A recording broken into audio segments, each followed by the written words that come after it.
Look at me shaking, guys. Let me just gather myself. This is the thing, guys, with these videos. I have to do it directly after the game to get the video out. But boy, am I still emotional.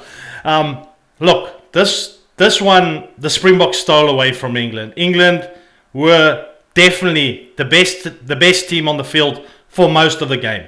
I would say the last 15, the Springboks just found a way. And guys, as much as we want to say, if we look at statistics, if we look at everything, England were the better team. They were better in the air, generally with their kicking game. They played the better territorial game. They did everything right. The one place where they might have struggled was just the scrums. But everything else, even the lineouts, much better than South Africa. Great at their rolling ball defense. Everything was outstanding by England. But guys, I've said this before. This is the thing with the big teams, is the big match temperament. And digging so deep that you grind the game out and find a way to win it. And that is what the Springboks did today. You can say what you want.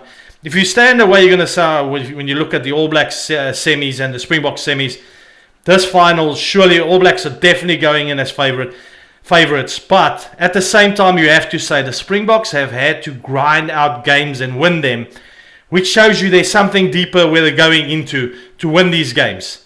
Nevertheless, before I run away with this, I've got so much to unpack with you guys. But let's first have a look at the statistics. So guys, generally, I mean, if we had to look at the first half, I think the English played the better territorial game.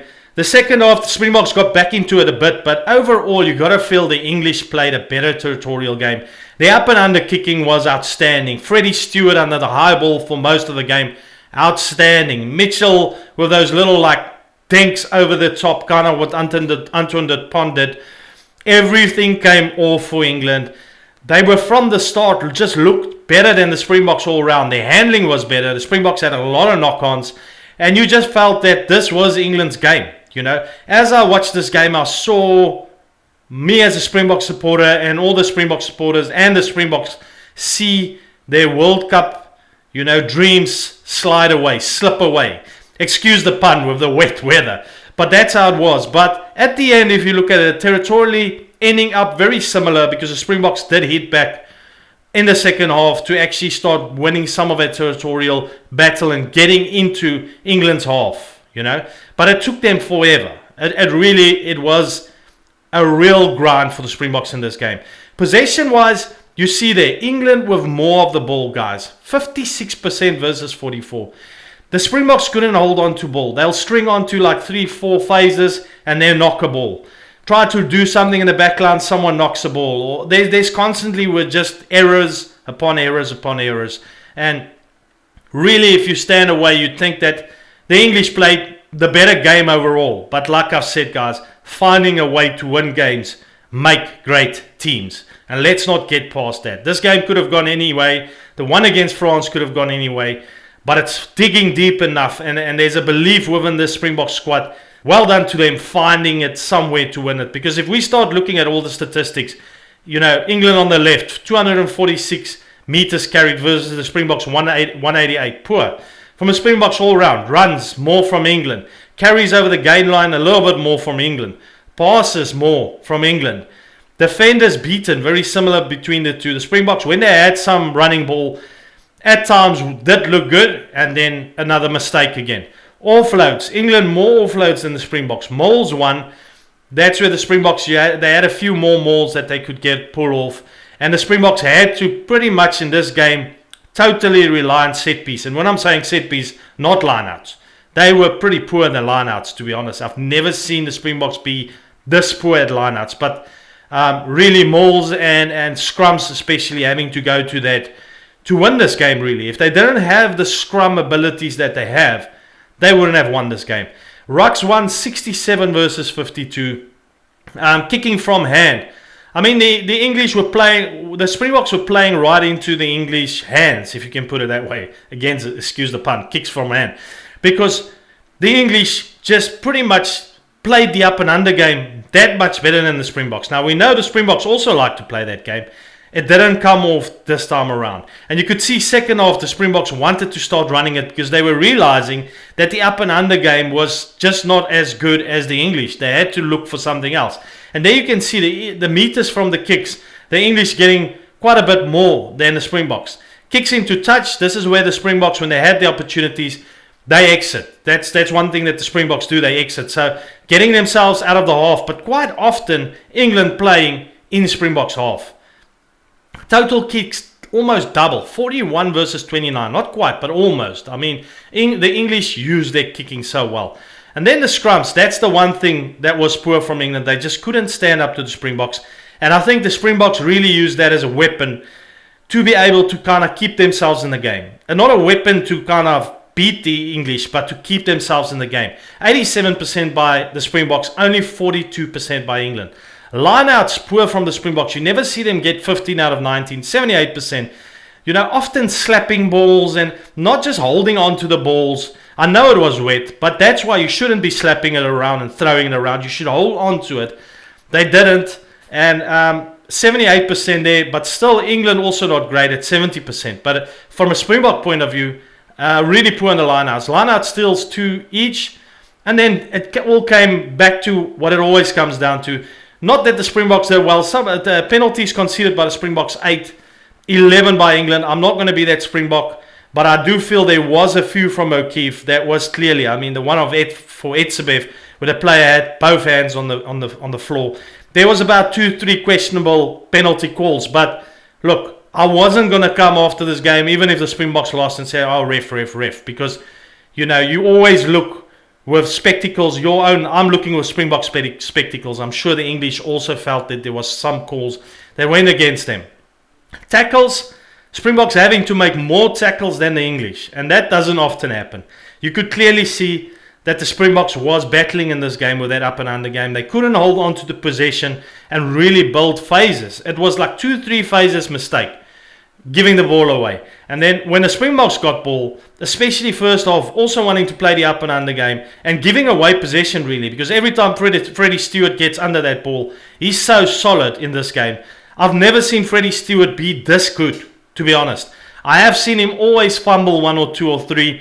Today was really outstanding, Freddie Stewart, and I think if they won this game, he would be my man of the match. Unfortunately, he didn't come off at the end. And, you know, tackles missed, very similar. Tackle success, very similar. Turnovers 1. Look at that, guys.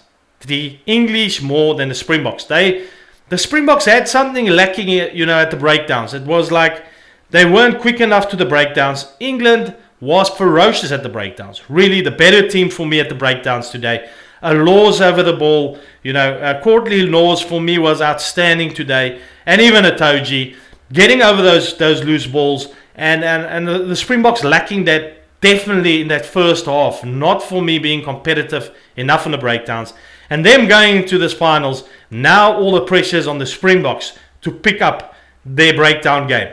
I mean, from the start, you could see, you know, wet game, you know, you could see it was really wet.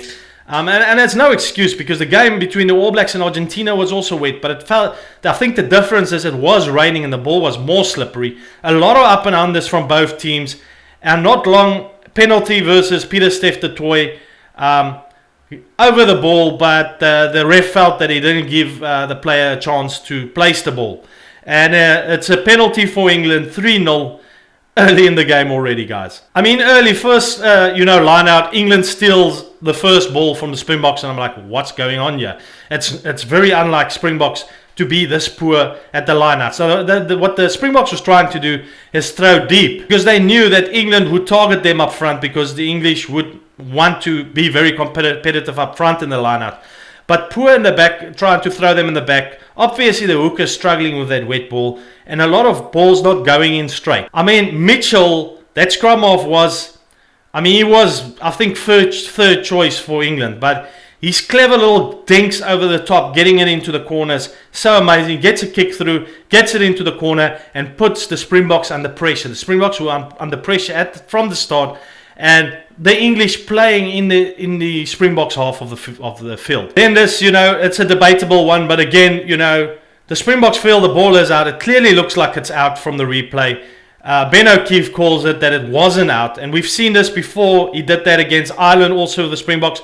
The interpretation of the game when the ball is out seemed to be something with O'Keefe that you need to, I think the Springboks should have spent a little bit more time to understand his interpretation around when he feels the ball is out. He felt the ball's not out, give a penalty to England, and it's 6-0.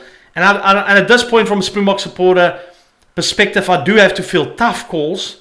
And, England up 6-0, but you do feel England's playing the better game. Box then gets a rolling maul, it gets pulled down, and they get the corner kick with the lineup. I mean, the English were so good with the rolling maul defense. Their timing seemed to have been perfect because they were pushing the box back in the rolling mauls. And that was, again, very unlike Springbok type rugby to be pushed back in the rolling mauls.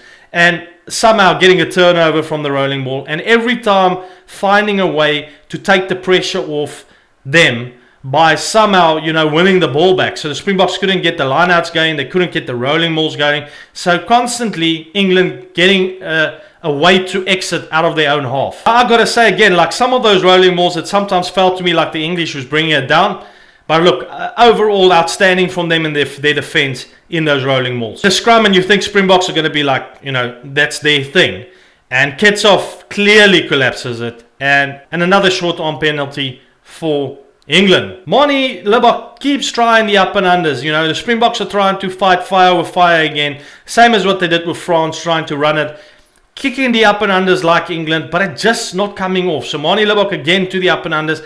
And I feel those up and unders sometimes not contestable enough, too deep. Freddie Stewart just gets them. If it's in his own side, the Freddie Stewart can get it. He just takes the mark. And it's not a very effective game by the Springboks. At one point, Arendse running, and Ben O'Keefe says England sealing off.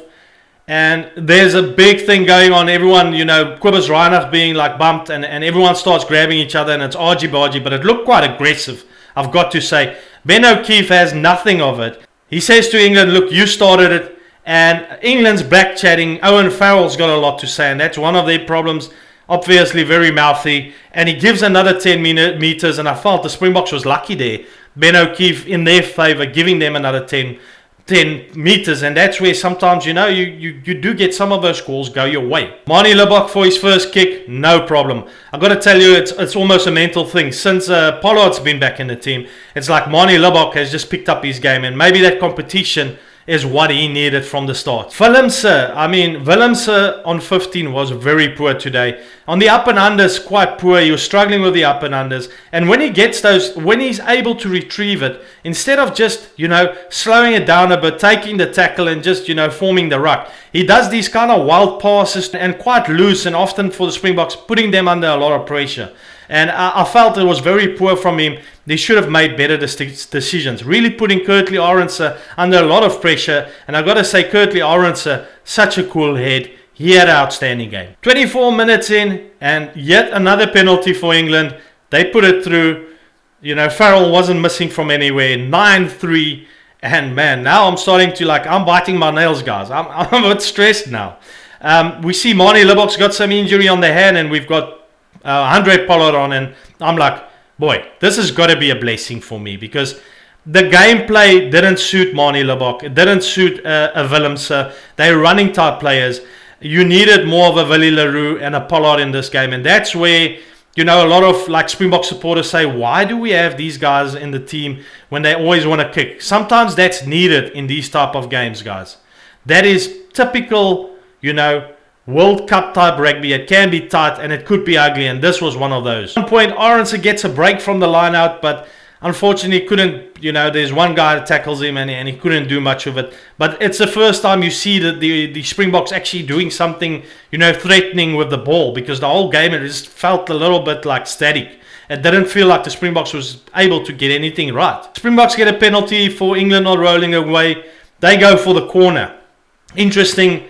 Still got the confidence that they feel they can, score tries. But my concern is they're not doing well in the lineouts, but they go for the corner.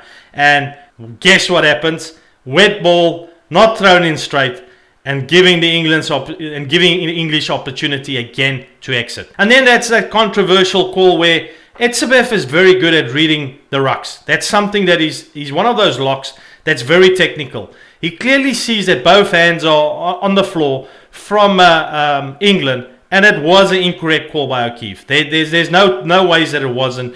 He penalises Etzebeth for being offside, and unfortunately this one goes against the Springboks.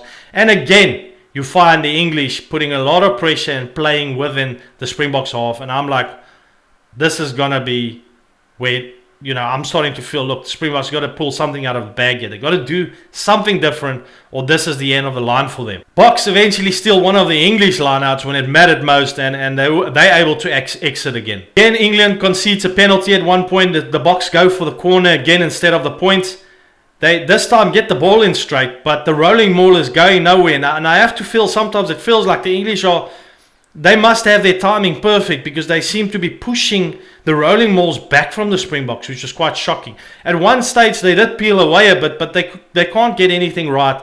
Quite often collapsing, and Ben O'Keefe feels every time that it is not the Springboks, it's not the English pulling them down, it's the Springboks collapsing. But at some point they get playing up and under, there's a knock on, and the Springboks get a scrum, and the Springboks go for the penalty kick. I think at this point in the game, starting to realize that we got to take our points. Pollard's on the field, he's a really good kicker, and I think, again, I've seen this right to the World Cup where teams want to be confident and go for the corners, and it doesn't come off. You know, you are playing a semi-final of a World Cup, take your points. So they took their points, and Pollard converts, and it is 9-6 for England. The game is back on. There's an up and under, and O'Keefe feels that, Pieter-Steph du Toit is in the way again. Pieter-Steph du Toit not getting the better of the ref in this game. He feels he's got obstruction. It did seem like he was in the way, and a penalty to England. Farrell does not miss a kick in this game. He kicks it through, and it's 12-6. And the English just seem on fire, man.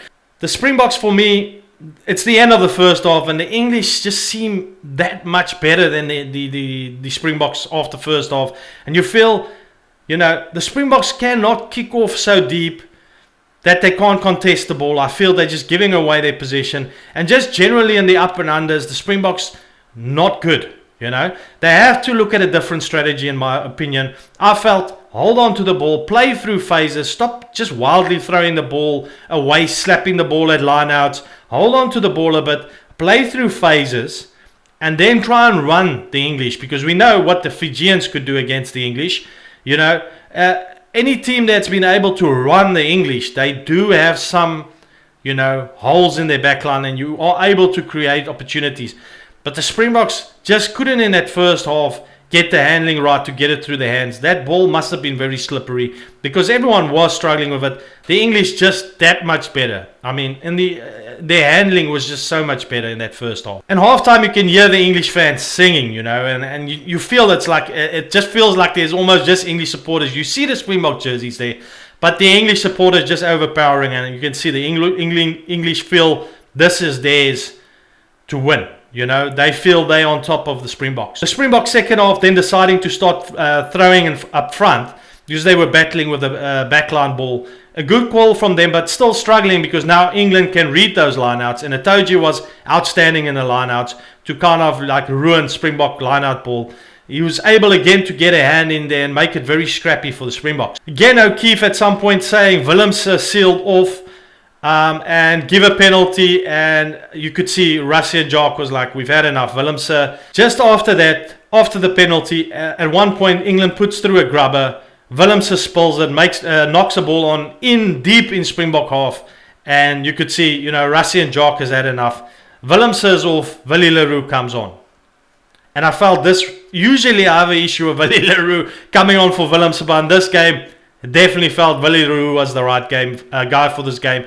Getting that more experience, like maybe a little bit cooler, calmer players on the field. For a change, this time the English not throwing it in straight, and you can see they're battling with that wet ball. At this point, you know, the Springbok get the line out, they're able to exit, and you see some more substitutes start coming in. RG Snyman comes in for Etzebeth. And you know, everyone always talks about Etzebeth, but you got to say, RG Snyman, when he came up second half, He was fabulous. He was outstanding. He played better than Etsebev. And I think sometimes there's not enough respect for a guy like Archie Snyman also being one of the best locks in the world. And you could see the impact he brought second half. Taking nothing away from England, they were the better locks on the day for sure. Toji had an outstanding game. I mean, messy lineouts from the Springboks again. Nothing outstanding in the lineouts. I mean, the Boks starting to build some phases, and then the English find a way to rip the ball out again, and they just kick it back at the Boks. The Boks just cannot get momentum going. You see more changes coming on, and Russ is like, look, let's bring on the bench. He gets Oxenchair on the field. At one point, Vermeulen gets up and under. He knocks the ball. Springboks is so poor right through the game on the up and unders. Really poor handling right through this game. It looked a little bit frantic, and it looked like they were a little bit rattled. Russie pulling the trigger, bringing off Vermeulen, which fair for me, bringing off Vermeulen for Kwacha Smith. Nothing wrong with that. That's an awesome guy to bring on. He brings off Kulisi for Dion Fourie. At that point, I felt, why do you bring off your captain? You know, Kulisi had a good game. But look, at the end of the game, when it was done, Fourie had a good impact on the game. And I've got to say, he played really, really well when he came on. I mean, you can see Russie and Jock looks a bit stressed. It's a bit frantic there at the box. Everyone's chatting to everyone at like the coach's box. And you see, you know, they realize this could be the one that's going to slip away for us. At one point, you know, Cheslin Colby gets some space. He gets a nice break. And the first time you see something from the Springboks, he gets a kick back in.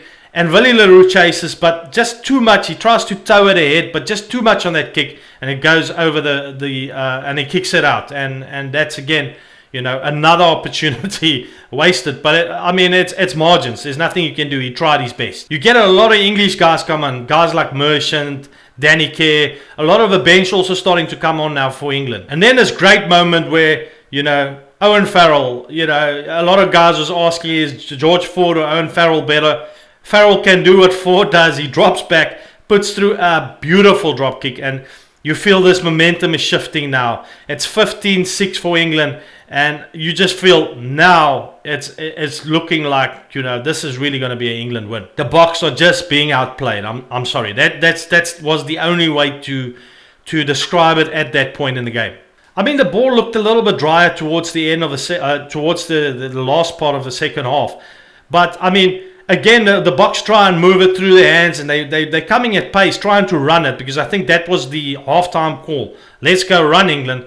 And Jesse Creel knocks it again. Still not able to handle. The handling had some serious issues in this game. You eventually get one up and under being knocked by Willie Leroux. You get one being knocked by Orense, and it is scrappy. The fact that the English didn't have more points on the board is actually a bit shocking, because everything was going their way, to be honest. And then 60 minutes into the game, the Boks get a scrum, and they win that first scrum, and you start feeling like there's power in that scrum. You feel that bench making a huge difference again in the scrum.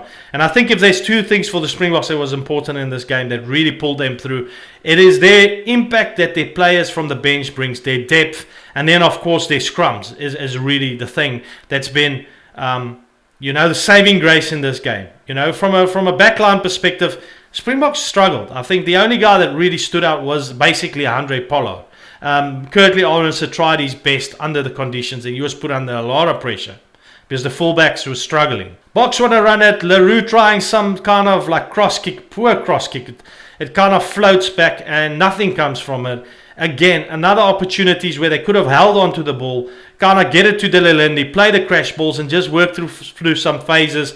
They're a bit frantic, wanting to kick the ball away, trying to run it, but it's all just, the Springboks don't look settled in this game, guys. Boks just not protecting the ball, in my opinion. You know, it's very loose. They're trying to throw the ball around, and it's already wet. Hold on to your ball. Try and play through phases. Protect your ball. I just felt that, you know, going with the wrong type of approach into the second half, even though they wanted to run it, which made sense. You know, still play a phase type of game and try and hold on to some ball, just to build up momentum and hold on to possession. A good example is the All Blacks and even Argentina in the game where the ball was also wet. They played phases. That is important, guys. The water carriers are on the field, and the Springboks obviously trying to do everything they can to get messages across. Russie hasn't got his lights out today, so he's sending on all these water carriers, and everyone's giving messages to everyone. And you see England's doing the same. They're like, oh, well, we'll also do this. And eventually you see Ben O'Keefe, no more of this. He's like, he calls it out and he says, guys, everyone off the field, I don't need this. And a good call by him, because that's just fair. But unfortunately, I think whatever needed to be said had been said. And I mean, now the Boks get scrums, but every time it's in their own half. So even if they get the penalty, it's not within kicking distance, but they're saving grace, because that's, I think, the one thing for them. Every time that they get scrums in their own half, they seem to be winning them the second half and then finding a way to exit, because nothing else was really working for them. Their kicking game was really not coming off, and England was playing the better kicking game. It's a box scrum. It looks like more of an attacking half, and I think now they can do something with it. Luckily, another penalty conceded by England as Pollard gets the ball and he knocks it. But I thought, if he knocks this ball, this is it. He knocks it, and luckily there's a penalty had already gone the Springboks way. They're able to kick to the corner, and Pollard with a beautiful kick into the corner, and you feel this is the moment. It's 68 minutes into the game, and you feel this is the moment. If it's not going to happen now, it's over. There's just no way. The Springboks have got to pull this back now. Guys, I'm on the edge of my seat. No, I'm actually standing and I'm tripling. I don't know what to do. I'm so nervous. The line out maul again being pushed back, but it peels away, and Fourie finds some space. I mean, Deon Fourie, that was basically the defining moment. He gets so far over the gain line, almost scores, gets tackled back. Ball comes back once or twice. It gets into RG Snyman's hands, and he breaks the line. He's big. He wants to go over this way, spins around, and scores the try. And boy, was I relieved, guys, because this was needed for the Springboks. Andre Pollard converts. And I mean, ongoing, the Springboks are, kicking from their side, and then there's a back and forth kicking, and England still seem to be the better team. Springboks making mistakes, some knock-ons, as it even goes into that last bit. Still, I feel the English are playing the better kicking game. I mean, it's basically line out, exit for the Springboks. Back to England, up and under. Springboks either with a mistake or again ending up in some kind of line out after the kickoff. And the territorial game still, for me, being won by the English in many senses. Sometimes more towards the end of the game, you find the English starting to kick a little bit too deep. Pollard, such a good reader of the game, able to take those marks, him and Willie Leroux. 73 minutes into the game, Willie Leroux takes a mark and deciding we're going for the scrum, and I'm like, this is risky. This is so risky, because the English have been really still competitive at the scrums at times, even though the Springboks had won some scrums, and they do exactly what they did against France. They back themselves. I as a fan, always going to question that, because we get a penalty right there, game over. It's game over. They go for the risk. They're not able to get the penalty from the scrum, but able to exit pretty well. And a defining moment, tough one, up and under. A box kick up and under from Faf de Klerk. Freddie Stewart under it, and he'd been outstanding the whole game. He knocks this one on. It's basically just like by the halfway line again. Springboks go for the scrum. They get the penalty at the scrum, and immediately deciding we're going to go for goals. Andre Pollard, I mean, guys, you got to say, to anyone questioning who should start the game between a Pollard and a Manie Libbok, he's doing exactly the same as what I felt Morné Steyn did before for the Springboks as he went into his older years playing for the Springboks. They bring him from the bench. You bring that experience and that stability. Pollard goes up, cool as can be. That guy is such a world-class player. Under all that pressure, he doesn't look nervous for a moment. Steps back. He strikes that ball beautifully. I mean, that's more than 50 meters and clears it quite comfortably. A nice low kick so the wind can't take it. Very, very intelligent player, Pollard. And his place kicking was outstanding. And it pays off from a, selection point of view, bringing him on second half, even though he played from very early. That's the guy you need towards the end of the game. And I'm going crazy, guys. I'm like, yeah.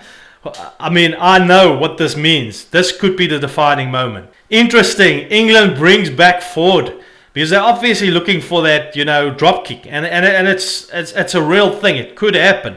Box trying to run down the clock. It feels like deja vu, like the one against France, trying to run down the clock, but obviously risky because they're still kind of in their own half. Eventually, Faf de Klerk going for the up and under clearance kick, and here comes England again. I mean, a few times England working through phases, and I feel, oh, where's Ford? Where's Ford? Is he going to put through their drop kick? Where's Ford? But I think just too much pressure from the Springboks with their type rush defense. And I think he realized he just didn't have the space to drop back. And he's just running it through the hands. And the English trying, I mean, everywhere. But I got to say, the Springboks with their good defense. At times, the English break it, but the cross defense from the Springboks, there's always not just one guy, but a few guys to take the tackles. And even though they slip tackles, there's always one or two other guys to cover. It keeps going like that, and before I saw it, it's past 80 minutes. These guys are coming, and boy, it feels exactly like the French game.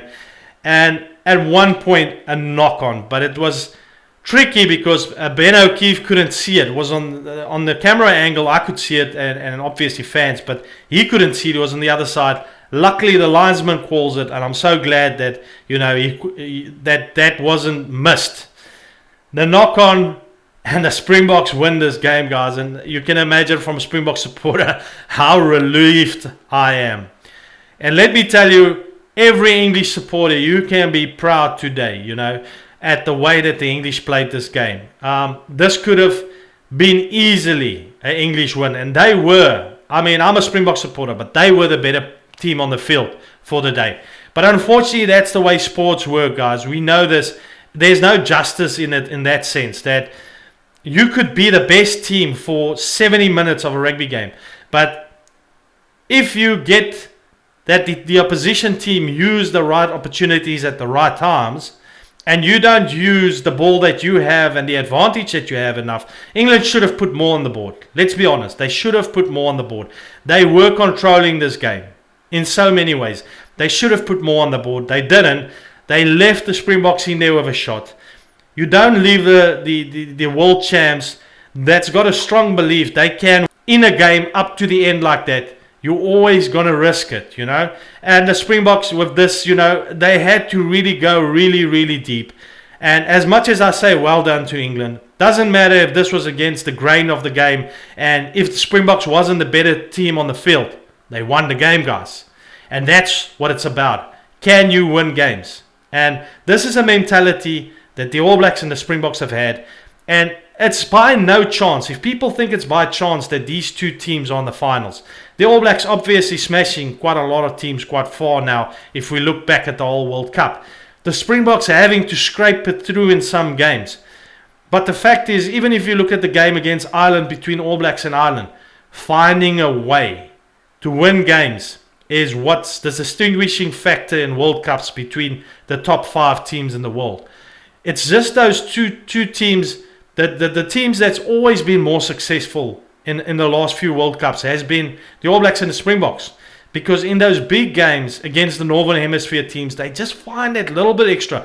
They just find something deep within them to close down a game. And today we saw that again. Big match temperament by the Springboks. And you can say what you want. In my opinion, worthy to go to that final. I don't think England would have been able to stand up to the All Blacks.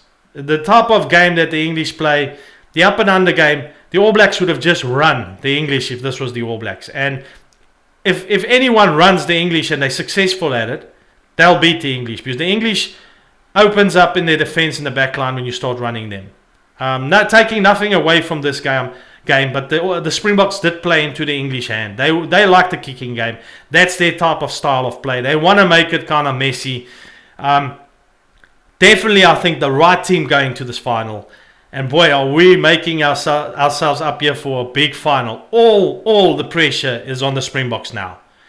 The All Blacks will be seen as the odd favourites after their last game. The All Blacks will go in, as always been, as has been for many years. The All Blacks will go in as the favourites. The Springboks will go in, as kind of the team that everyone will be doubting, will you be able to step up on that day? And let's just look at all of that. Doesn't that define a 95 World Cup? Let's see what's going to happen here. I'm not saying the Springboks are going to win this one, but I think it's going to be that kind of mammoth battle of a game for a final. Guys, I know a lot of you are All Black supporters watching my videos, Australian, Fiji supporters, which will all probably be supporting the All Blacks. Fair enough. Game on. I also do have a lot of viewers that's from the Springboks. We are ready. Nothing better for me. Springboks versus All Blacks. Me living in New Zealand as a South African. I couldn't have asked for anything better in this World Cup. Feeling blessed. So relieved to have pulled that game through. And my Boks have grinded out some games. They there. Game on. Guys, if you enjoyed this video, please hit the subscribe button below. And I'm going to catch you in the next one. Thanks for watching. Remember, if you subscribe, you appear on my home screen and you'll see my other videos coming out. Appreciate you like always. Cheers. Bye.